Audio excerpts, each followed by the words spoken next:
오늘 말씀을 보시면요, 이제 다윗이 그의 인생의 막바지에 이르러서 성전 건축을 준비하는 모습을 우리가 함께 볼 수가 있습니다.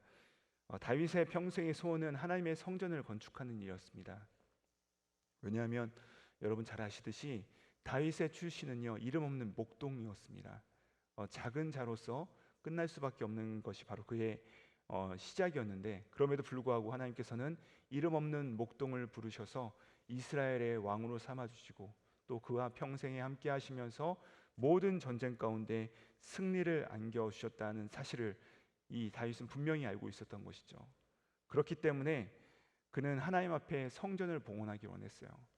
그런데 하나님께서는 그의 손으로 성전을 짓지 못하도록 막으시죠. 그의 손으로 피를 너무 많이 흘렸기 때문에 그에게 성전을 짓지 못하도록 막으시고 그의 아들이 지을 것이다 라고 말씀을 하십니다.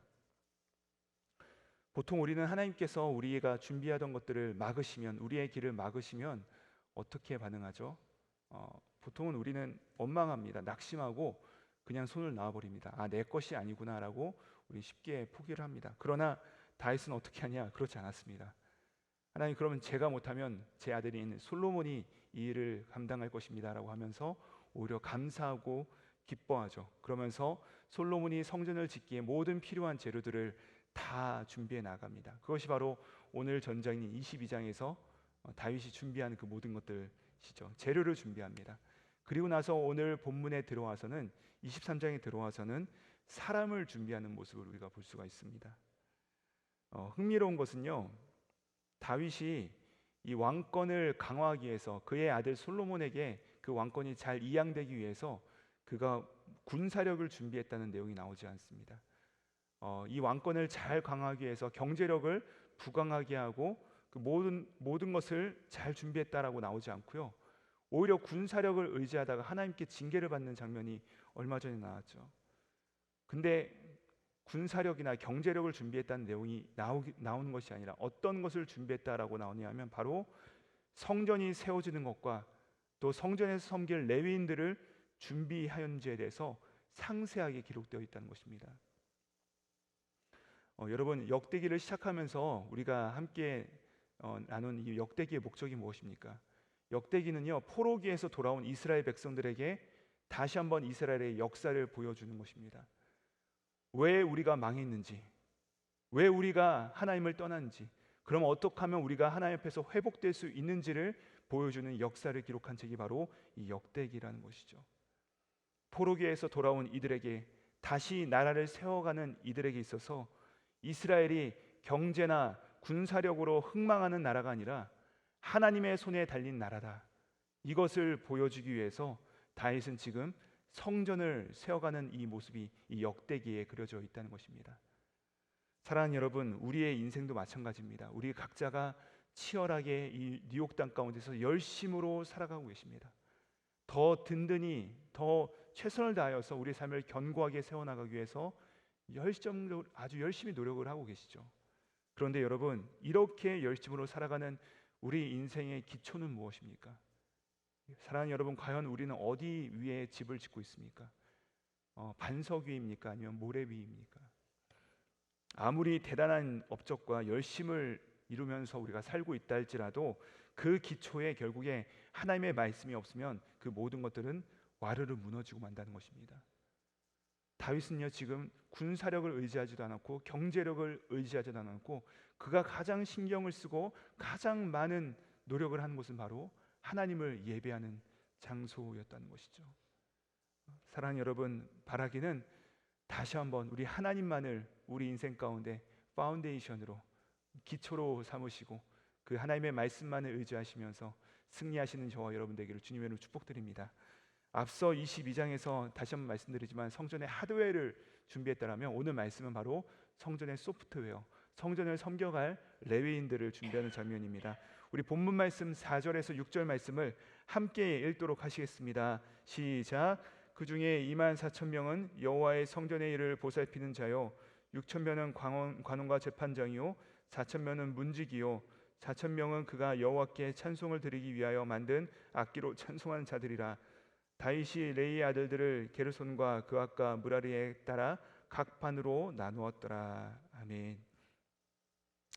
여러분 여기 보시면요, 각 반으로 나누었더라라고 하는데 옛날 성경에는 반차 혹은 이 반열에 따라 나누었다라고 합니다. 여러분 이 각 반이 무슨 말이냐면 이 나눌 반입니다. 나눌 반. 그래서 옛날 학교에 보시면 1반, 2반, 3반 있죠. 각 반으로 나누었더라. 이렇게 팀을 나눈 것이죠. 그러니까 차례대로 팀을 나눈 것이고요. 레위인들이 총 3만 8천 명이었는데 그 중에서 오늘 말씀 보니까 2만 4천 명을 조직하죠. 각 반을 나누는데 2만 4천 명을 24개의 반으로 나눕니다.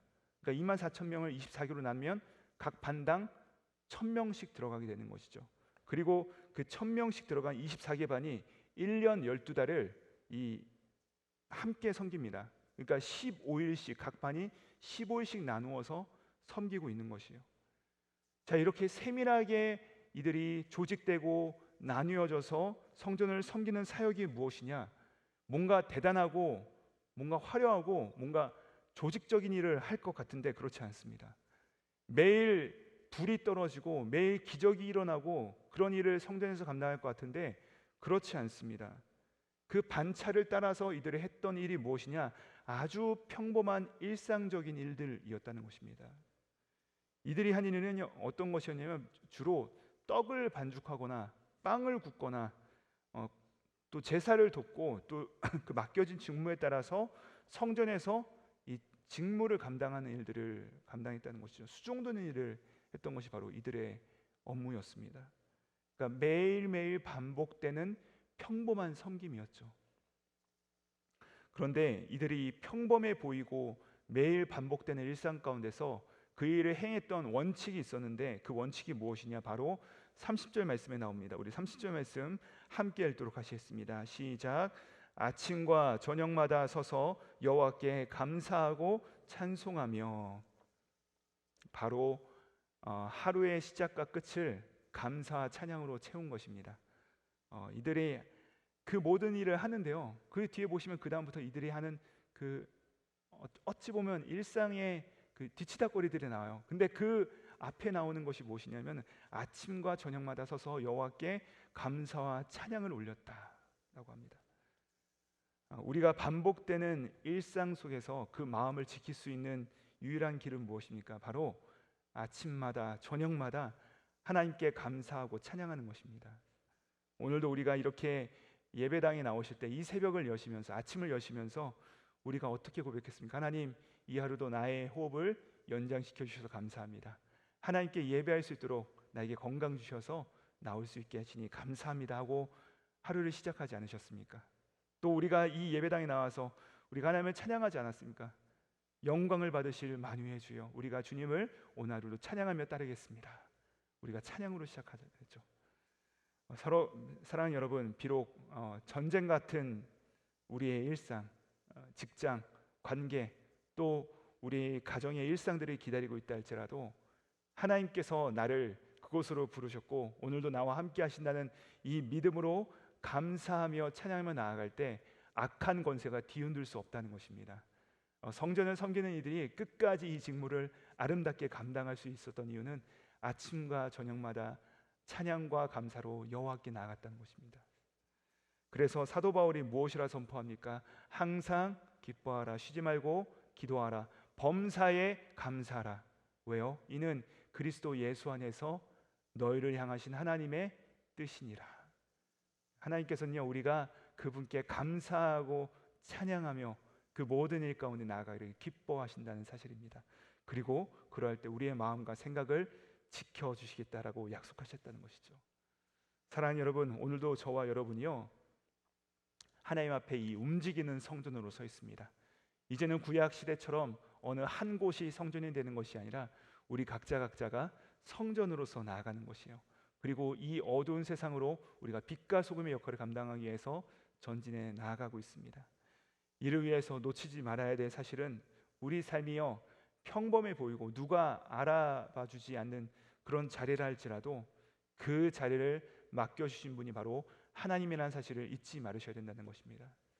오늘 이 반복되는 일상, 밥하고 설거지하고 또 누가 나를 알아주지 않는 그런 자리에 있다 할지라도, 내가 비록 오늘 빛나지 않는다 할지라도 그럼에도 불구하고 오늘 나에게 그 자리를 맡겨주신 분이 하나님이심을 기억하시면서 오늘 하루 최선을 다하여서 또 감사하면서 찬양하면서 우리 가운데 맡겨주신 일들을 감당하며 나아갈 때 하나님께서 반드시 우리 가운데 승리케 하시는 역사로서 우리 삶을 채우시기를 우리 구주 예수님의 이름으로 축복드립니다. 함께 기도하시겠습니다. 사랑과 은혜가 풍성하신 하나님 아버지, 오늘도 우리를 예배의 자리로 불러주시니 감사합니다. 주님, 우리의 인생의 기초가 사람의 지혜도 아니고 세상의 힘도 아닌 주님의 말씀 위에 굳건하게 세워지게 하여 주시옵소서. 어떤 환경과 상황 속에서도 아침과 저녁마다 감사 찬양이 끊어지지 않게 하여 주시옵소서. 평범하고 반복되는 일상일지라도 그 모든 자리를 주님께서 맡겨주시는 것임을 기억하게 하시고 억지와 불평이 아닌 감사 찬양으로 하루하루를 채워가게 하여 주시옵소서. 오늘도 우리를 움직이는 성전으로 부르신 주님, 이 세상 가운데 빛과 소금의 역할을 잘 감당케 하시고 주님께서 맡겨주신 삶의 자리를 귀하게 여기며 최선을 다해 섬기는 삶이 되게 하여 주시옵소서. 감사드리며 우리를 성전 삼아 주신 우리 구주 예수 그리스도를 받들어 기도드립니다. 아멘.